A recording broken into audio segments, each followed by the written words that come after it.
Welcome to a web series on education and the family, brought to you by Creo Early Learning Partners. In this episode entitled Innovative and Transformative Education, we are joined by digital learning consultant, writer, and trainer, Francis Jim Tuscano.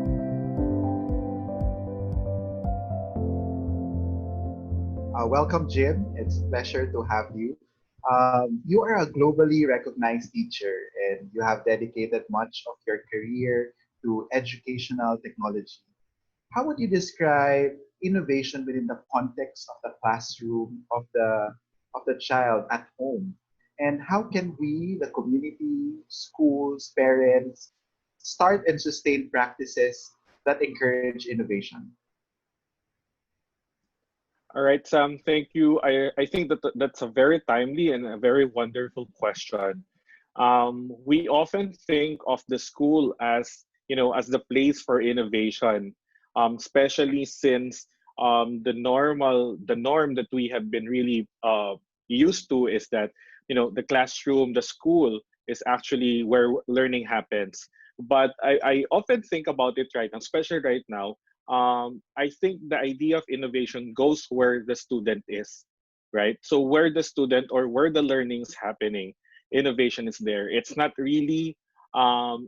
anchored on a single location, like a school, for example, but it does make sense that in the school, right, because we have enough resources, innovation flourishes, right? And we also have positive models for innovation, like teachers. You have them as learning coaches, or their classmates as persons that they could collaborate with. But my idea right now of innovation does not really change much, right? Our idea of innovation, where we build on ideas from other people, we build on the thoughts of other people, the work of other people, and then bring in a new flavor to it, right? To answer our own problems or context. That's how I define innovation. And then even the face of innovation, or the facets of innovation, if I may use, looks different, because we have to know that the capacity of each person or each learner to innovate is also much dependent in terms of his or her capability, like developmental appropriateness of innovation, right? The innovation of senior high school will not look the same with the innovation of of a young learner. So at home, I think one way of focusing on innovation is basically just simply to engaging a learner, especially if it's a young learner. Innovation comes from curiosity, right? If we allow our students to be curious, right now, home learning happens. This is what I've been really, really praying for. Parents are sometimes, because it's also coming from my experience. I am very happy that my parents would answer my questions before, but I do remember that there were times when they would feel, too much question, right? And that's my fear right now, in terms of, home learning, in terms of innovation, because some parents would feel fed up because there are too many questions, and parents are not normally wired to answer all the questions of their kids, right? So what I'm saying here is innovation could be in the form of the curious questions. I remember when I was young, I would tinker with any stuff that I have, tinkering with my toys. I remember I made my own terrarium when I was in grade 1. And then the rosal flower, the rosal plant. It's home to caterpillars, right? The big caterpillars, the green ones. I don't know if you would remember that. But yeah, that was 1990s when I was young. I was a little boy, and I would do that.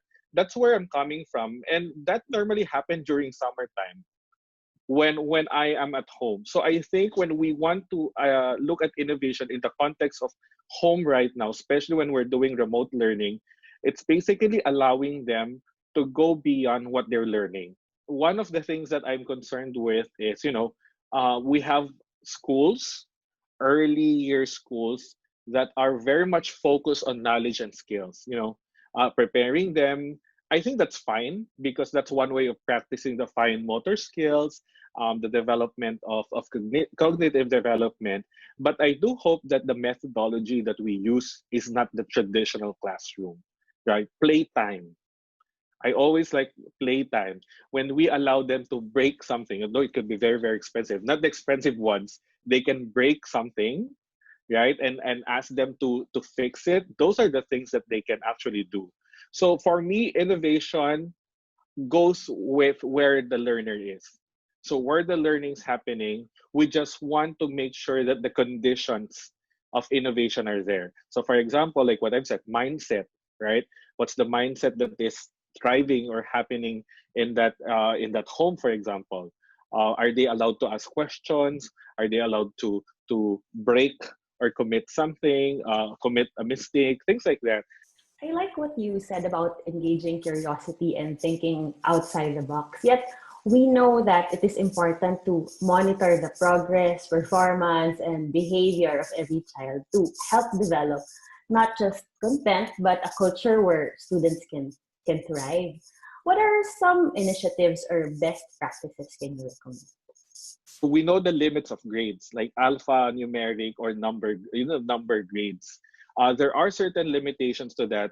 That's why when I want to look at progress, for example, I want to look at how the skills are being developed. I always love how kinder, grade 1, grade 2 look at grading systems. Like it's a reporting of skills that they can do and they cannot yet do yet, right? There's a certain idea that okay, you're not yet this at this level, but we're helping you, allowing you, guiding you so that you'll be able to achieve this.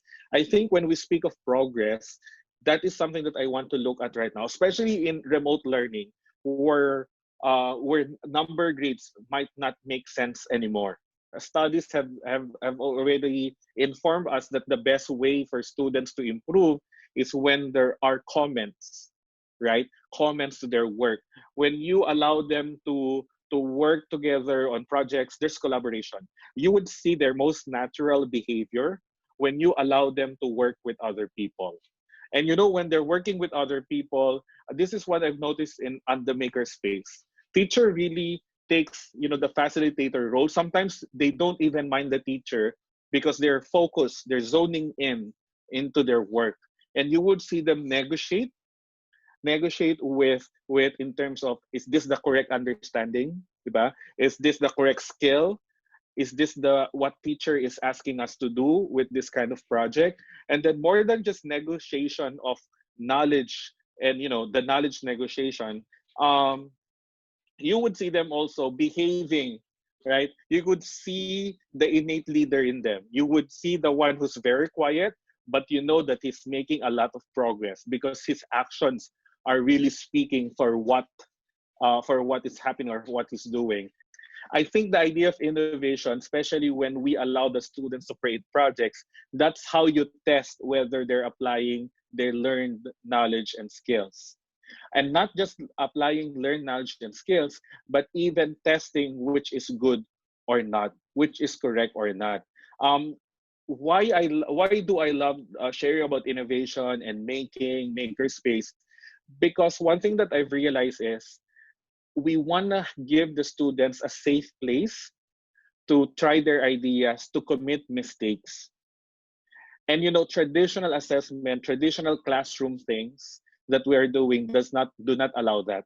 Because some students are wired not to commit mistakes. They are wired to become perfect students, right? So in terms, when we allow, when we want to let a culture of innovation to thrive, whether home learning now, I think home learning poses a challenge also in terms of innovation and having the culture. I've mentioned a while ago that maybe we need to orient parents about what it means to have progress, what it means for their kids to perform. Because I'm pretty sure even if we tell our parents, do not intervene, let your kids answer, let your kids, do the project, I'm pretty sure some of them would intervene because they have also the mentality that when my kid submits this thing, this project or test, it should be perfect, right? Because they have the traditional mindset, the grading system, the traditional mindset of grading system, the traditional mindset of honors. Even when we were not having remote learning, we already have problems about parents, helicopter parents, too much intervention for their kids, that they don't allow their kids to really, flourish and experience failure. I think that's very, very important. It's not just the kids right now that we need to be in that kind of mindset, growth mindset, the idea of failure, but even parents themselves, right? Because usually the pressure is coming from them. The pressure is coming from them. And even the society itself, we always applaud. I don't know. This is the personal critique that I have, and people can agree or disagree with me. But our society really puts perfect people up in the pedestal, right? We celebrate the top notcher. We celebrate who's rank one. We celebrate who's rank two. But we never dare celebrate like this kid has been failing, but he passed. We don't hear much stories about them, but I think at some point they are the inspiring stories for me. When you have a kid who's undergoing so much problem and is failing his class, but then because of his parents, or because of the teachers who helped him or her, then he was able to, or she was able to achieve, right, to perform well. I think those are the celebrations that we want to have also, not just the idea of perfect the idea of perfect student or learners.